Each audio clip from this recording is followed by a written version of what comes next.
waxay ku sugan yihiin inta u dhaxaysa gobolka Banaadir iyo gobolka Shabeellada Hoose. dadka barakacayaasha ayaa waxay ka barakaceen gudaha caasimadda dalka Soomaaliya dhamaadkii sanadkii soo dhaafnay. dadka ka soo barakacay caasimadda dalka Soomaaliya ayaa waxay ku teedsan yihiin inta u dhaxaysa degmada Afgooy iyo magaalada Muqdisho. dadkaas oo xaaladooda aad u liidato ayaa waxa ka muuqda nafaqo darro, cunno la'aan iyo biyo la'aan soo wajahday xilliyadan,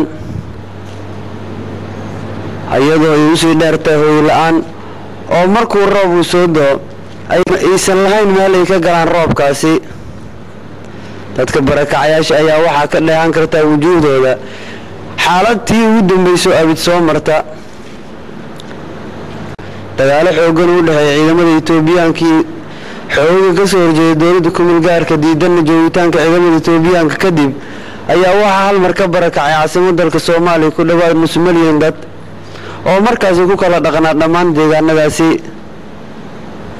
xaafado aad u badan ayaa haawanay ka gadal dagaaladii aad ku qaraaraa u dhaxeeyay ciidamada ka soo horjeeda, ayadoo iyo xaaladoodan aad u liidato oo haatan ay ku sugan meel aan hooy iyo gabaad lahayn.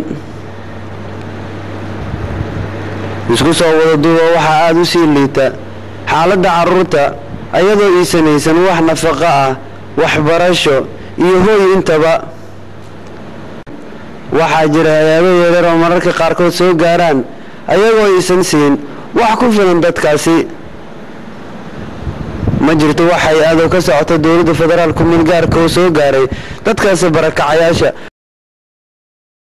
Maxamed Ibraahim, Qaranimo Online, Muqdisho.